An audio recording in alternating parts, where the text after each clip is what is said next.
السلام علیکم ورحمۃ اللہ وبرکاتہ۔ لاکھوں کروڑوں درود و سلام حضرت محمد صلی اللہ علیہ وآلہ وسلم پر۔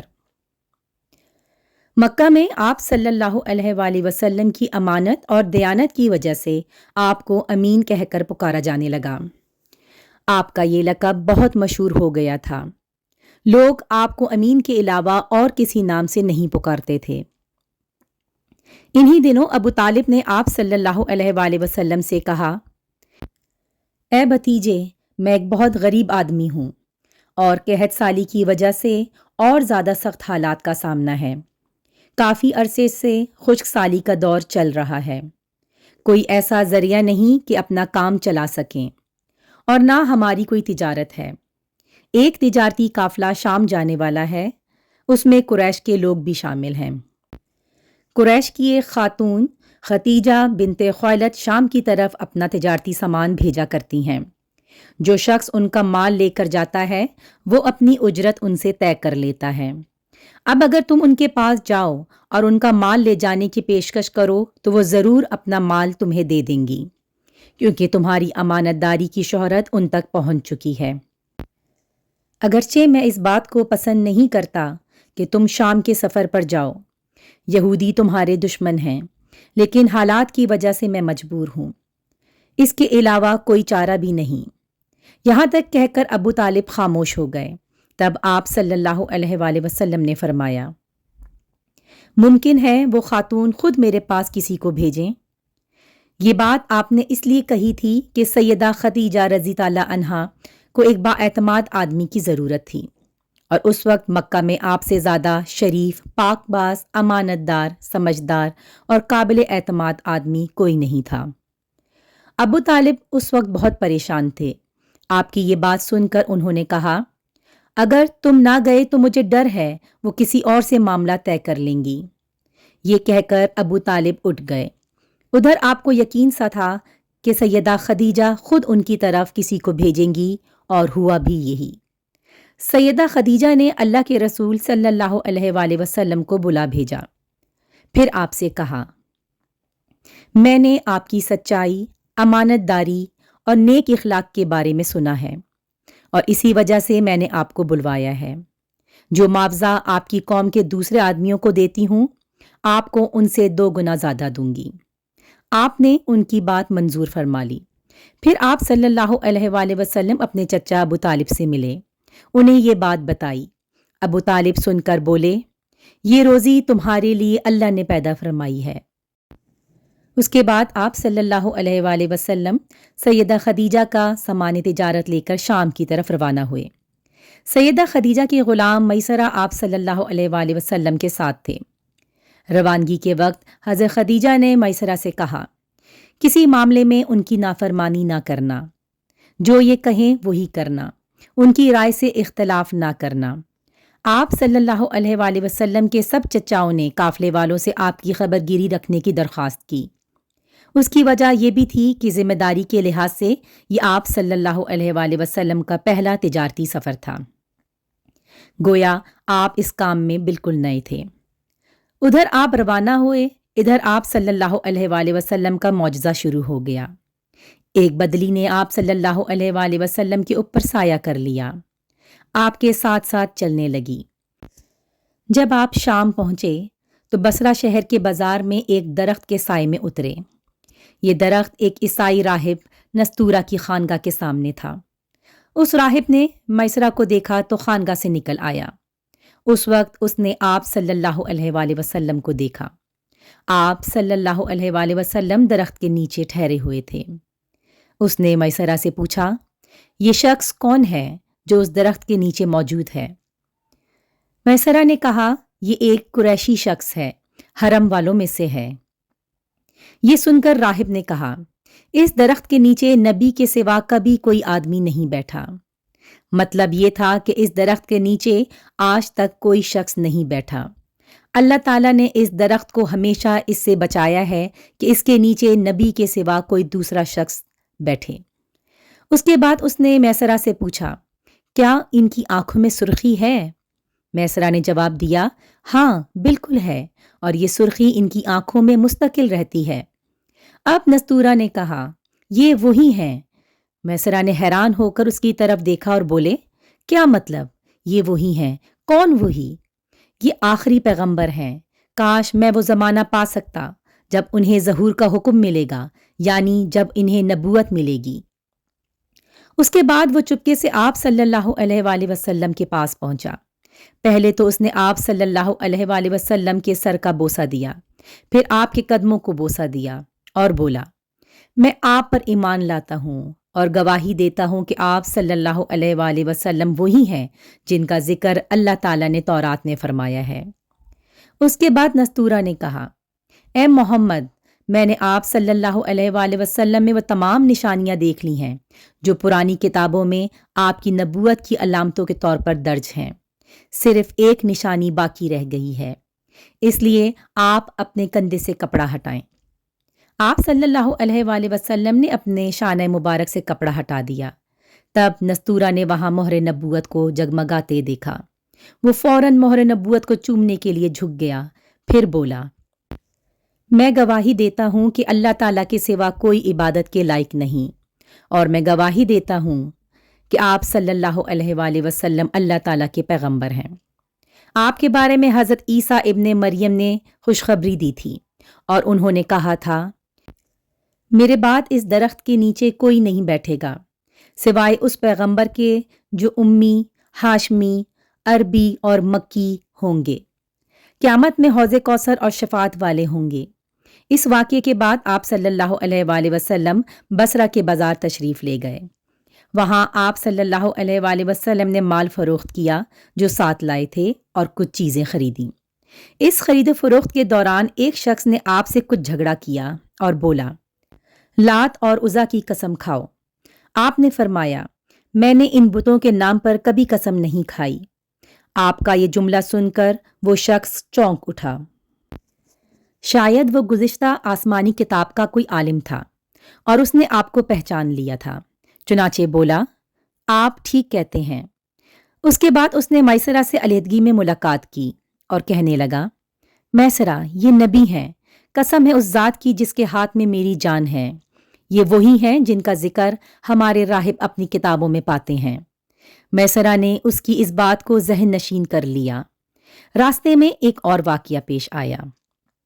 سیدہ خدیجہ کے 2 اونٹ بہت زیادہ تھک گئے تھے اور چلنے کے قابل نہ رہے۔ ان کی وجہ سے میسرہ قافلے کے پیچھے رہ گیا تھا۔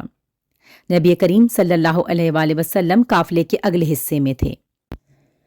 میسرہ ان اونٹوں کی وجہ سے پریشان ہوا تو دوڑتا ہوا اگلے حصے کی طرف آیا اور اپنی پریشانی کے بارے میں آپ صلی اللہ علیہ وآلہ وسلم کو بتایا۔ آپ اس کے ساتھ ان دونوں اونٹوں کے پاس تشریف لائے، ان کی کمر اور پچھلے حصے پر ہاتھ پھیرا، کچھ پڑھ کر دم کیا۔ آپ کا ایسا کرنا تھا کہ اونٹ اسی وقت ٹھیک ہو گئے اور اس قدر تیز چلے کہ قافلے کے اگلے حصے میں پہنچ گئے۔ اب وہ منہ سے آوازیں نکال رہے تھے اور چلنے میں جوش و خروش کا اظہار کر رہے تھے۔ پھر قافلے والوں نے اپنا سامان فروخت کیا۔ اس بار انہیں اتنا نفع ہوا کہ پہلے کبھی نہیں ہوا تھا۔ چنانچہ میسرہ نے آپ سے کہا، اے محمد، ہم سالہ سال سے سیدہ خدیجہ کے لیے تجارت کر رہے ہیں، مگر اتنا زبردست نفع ہمیں کبھی نہیں ہوا جتنا اس بار ہوا ہے۔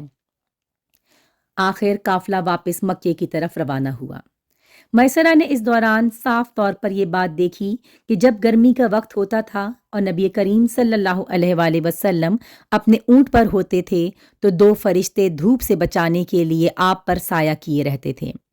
ان تمام باتوں کی وجہ سے میسرہ کے دل میں آپ کی محبت گھر گئی اور یوں لگنے لگا جیسے وہ آپ کا غلام ہو۔ آپ صلی اللہ علیہ وآلہ وسلم دوپہر کے وقت مکہ میں داخل ہوئے۔ آپ باقی قافلے سے پہلے پہنچ گئے۔ آپ سیدھے حضرت خدیجہ کے گھر پہنچے۔ اس وقت چند عورتوں کے ساتھ بیٹھی تھیں۔ انہوں نے دور سے آپ کو دیکھ لیا۔ آپ اونٹ پر سوار تھے اور 2 فرشتے آپ پر سایہ کیے ہوئے تھے۔ حضرت خدیجہ نے یہ منظر دوسری عورتوں کو بھی دکھایا۔ وہ سب بہت حیران ہوئیں۔ اب آپ صلی اللہ علیہ وآلہ وسلم نے حضرت خدیجہ کو تجارت کے حالات سنائے، منافع کے بارے میں بتایا۔ اس مرتبہ پہلے کی نسبت 2 گنا منافع ہوا تھا۔ حضرت خدیجہ رضی اللہ عنہا بہت خوش ہوئیں۔ انہوں نے پوچھا، میسرہ کہاں ہیں؟ آپ نے بتایا وہ ابھی پیچھے ہیں۔ یہ سن کر سیدہ نے کہا آپ فوراً اس کے پاس جائیے اور اسے جلد از جلد میرے پاس لائیے۔ آپ واپس روانہ ہوئے۔ حضرت خدیجہ نے دراصل آپ کو اس لیے بھیجا تھا کہ وہ پھر سے وہی منظر دیکھنا چاہتی تھیں، جاننا چاہتی تھیں کیا اب بھی فرشتے ان پر سایہ کرتے ہیں یا نہیں۔ جو ہی آپ روانہ ہوئے یہ اپنے مکان کے اوپر چڑھ گئیں اور وہاں سے آپ کو دیکھنے لگیں۔ آپ کی شان اب بھی وہی نظر آئی۔ اب انہیں یقین ہو گیا کہ ان کی آنکھوں نے دھوکہ نہیں کھایا تھا۔ کچھ دیر بعد آپ صلی اللہ علیہ وآلہ وسلم میسرہ کے ساتھ ان کے پاس پہنچ گئے۔ حضرت خدیجہ نے میسرہ سے کہا میں نے ان پر 2 فرشتوں کو سایہ کرتے ہوئے دیکھا ہے، کیا تم نے بھی کوئی ایسا منظر دیکھا ہے؟ جواب میں میسرہ نے کہا میں تو یہ منظر اس وقت سے دیکھ رہا ہوں جب قافلہ یہاں سے شام جانے کے لیے روانہ ہوا تھا۔ اس کے بعد میسرہ نے نستورہ سے ملاقات کا حال سنایا۔ دوسرے آدمی نے جو کہا تھا وہ بھی بتایا، جس نے لات اور عزا کی قسم کھانے کے لیے کہا تھا۔ پھر اونٹوں والا واقعہ بھی بتایا۔ یہ تمام باتیں سننے کے بعد سیدہ خدیجہ نے آپ کو طے شدہ اجرت سے دگنا دیا، جبکہ طے شدہ اجرت پہلے ہی سے دوسروں کی نسبت 2 گنا تھی۔ ان تمام باتوں سے سیدہ خدیجہ رضی اللہ عنہا بہت حیران ہوئیں۔ اب وہ اپنے چچا زاد بھائی ورقہ بن نوفل سے ملیں۔ یہ پچھلی کتابوں کے عالم تھے۔ سیدہ خدیجہ نے انہیں جو کچھ دیکھا اور میسرہ کی زبانی سنا وہ سب کہہ سنایا۔ ورقہ بن نوفل اس وقت عیسائی مذہب سے تعلق رکھتے تھے، اس سے پہلے وہ یہودی تھے۔ سیدہ خدیجہ کی تمام باتیں سن کر ورقہ بن نوفل نے کہا خدیجہ اگر یہ باتیں سچ ہیں تو سمجھ لو محمد اس امت کے نبی ہیں۔ میں یہ بات جان چکا ہوں کہ وہ اس امت کے ہونے والے نبی ہیں۔ دنیا کو انہی کا انتظار تھا، یہی ان کا زمانہ ہے۔ یہاں یہ بات بھی واضح ہو جائے کہ نبی کریم صلی اللہ علیہ وآلہ وسلم نے سیدہ خدیجہ کے لیے تجارتی سفر صرف ایک ہی بار نہیں کیا، چند سفر اور بھی کیے تھے۔ سیدہ خدیجہ ایک شریف اور پاک باز خاتون تھیں۔ نسب کے اعتبار سے بھی قریش میں سب سے اعلیٰ تھیں۔ انہیں قریش کی سیدہ کہا جاتا تھا۔ قوم کے بہت سے لوگ ان سے نکاح کے خواہش مند تھے۔ کئی نوجوانوں کے پیغام ان تک پہنچ چکے تھے، لیکن انہوں نے کسی کے پیغام کو قبول نہیں کیا تھا۔ نبی کریم صلی اللہ علیہ وآلہ وسلم تجارت کے سفر سے واپس آئے تو آپ کی خصوصیات دیکھ کر اور آپ کی باتیں سن کر وہ آپ صلی اللہ علیہ وآلہ وسلم سے بہت زیادہ متاثر ہو چکی تھیں۔ لہٰذا انہوں نے خود نفیسہ بنت منیہ کو آپ کی خدمت میں بھیجا۔ انہوں نے آ کر آپ سے کہا کہ اگر کوئی دولت مند اور پاک باز خاتون خود آپ کو نکاح کی پیشکش کرے تو کیا آپ مان لیں گے؟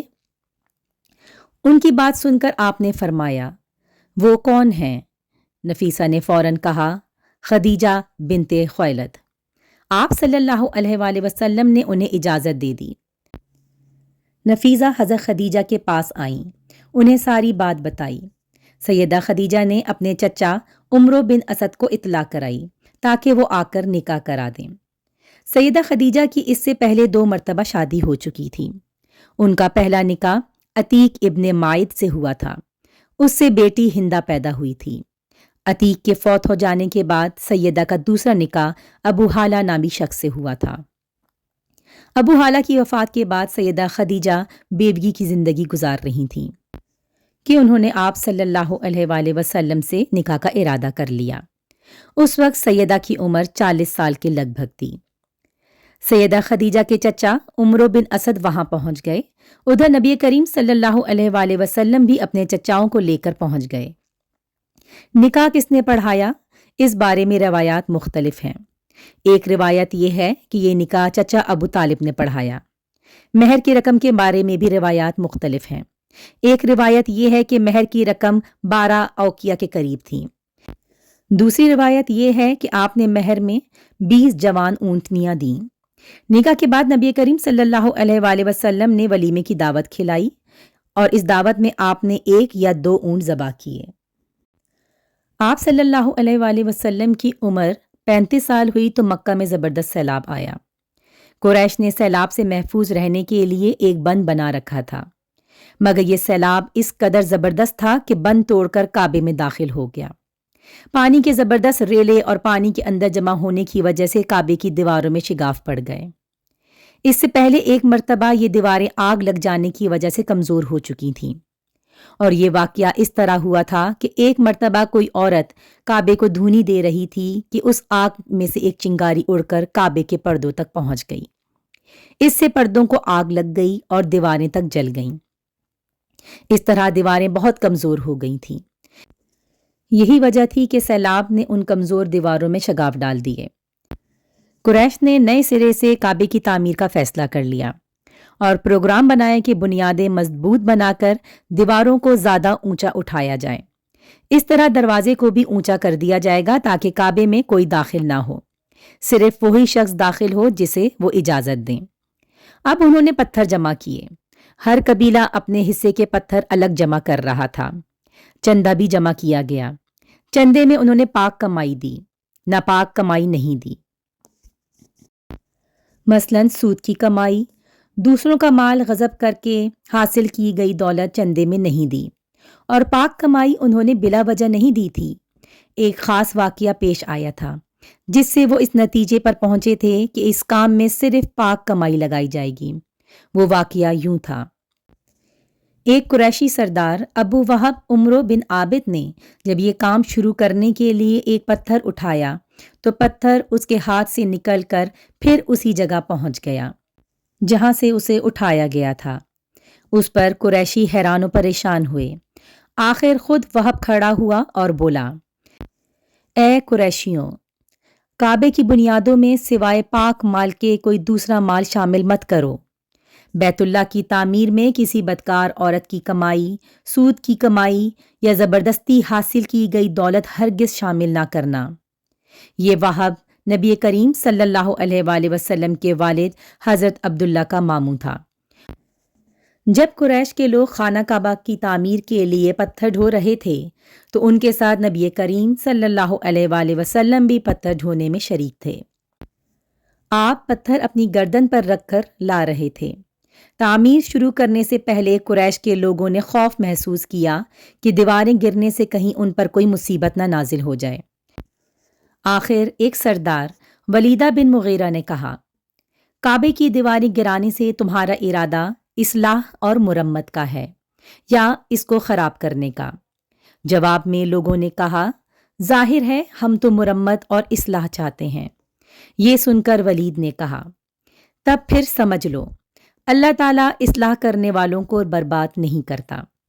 پھر ولید ہی نے گرانے کے کام کی ابتدا کی، لیکن اس نے بھی صرف ایک حصہ ہی گرایا تاکہ معلوم ہو جائے کہ ان پر کوئی تباہی تو نہیں آتی۔ جب وہ رات خیریت سے گزر گئی تب دوسرے دن سب لوگ اس کے ساتھ شریک ہو گئے۔ آخر کار خانہ کعبہ کی تعمیر کا کام حجر اسود تک پہنچ گیا۔ اب یہاں ایک نیا مسئلہ پیدا ہو گیا۔ سوال یہ پیدا ہوا کہ حجر اسود کون اٹھا کر اس کی جگہ پر رکھے گا؟ ہر قبیلہ یہ فضیلت خود حاصل کرنا چاہتا تھا۔ یہ جھگڑا اس حد تک بڑھا کہ مرنے مارنے تک کی نوبت آ گئی۔ لوگ ایک دوسرے کو مارنے پر تل گئے۔ آخر وہ سب بیت اللہ میں جمع ہوئے۔ ان لوگوں میں ابو امیہ بن مغیرہ تھا۔ اس کا نام حذیفہ تھا۔ قریش کے پورے قبیلے میں یہ سب سے زیادہ عمر والا تھا۔ یہ ام المومنین حضرت ام سلمہ کے باپ تھے۔ قریش کے انتہائی شریف لوگوں میں سے تھے۔ مسافروں کو سفر سامان اور کھانا وغیرہ دینے کے سلسلے میں بہت مشہور تھا۔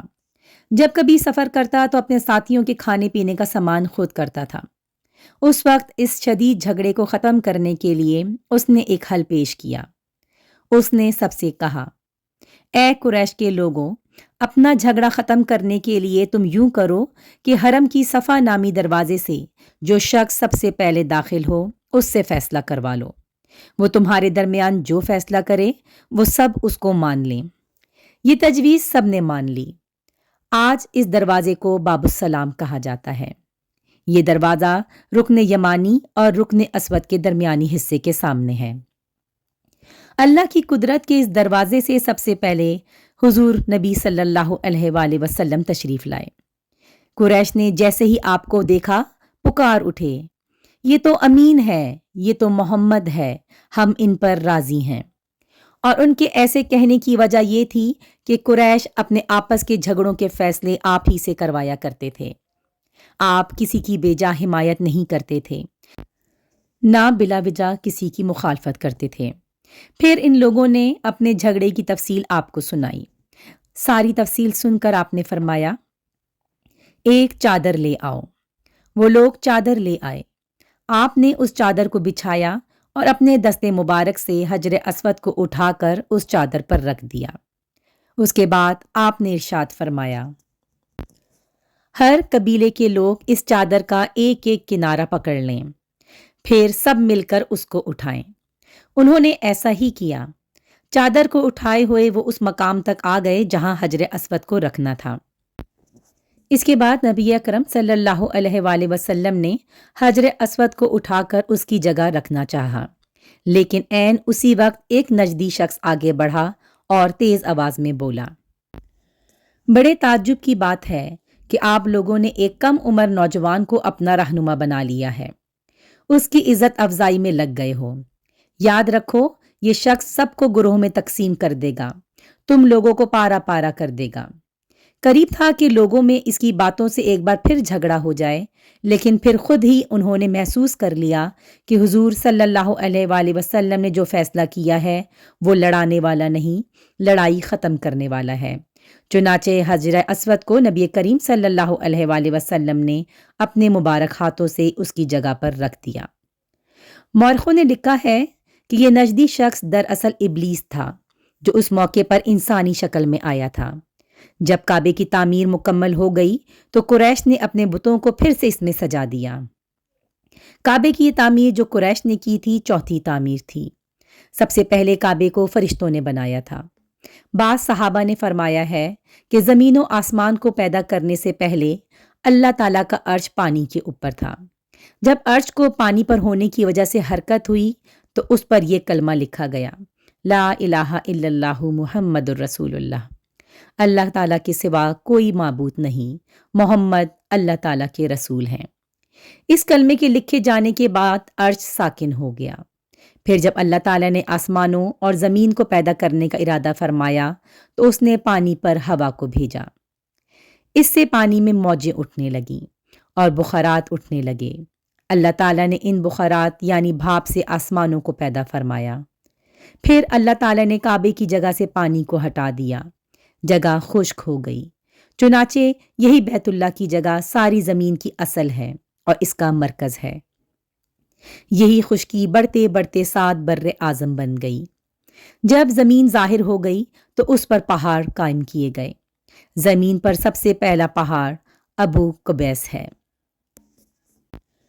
پھر اللہ تعالیٰ نے فرشتوں کو حکم فرمایا، زمین پر میرے نام کا ایک گھر بناؤ تاکہ آدم کی اولاد اس گھر کے ذریعے میری پناہ مانگے۔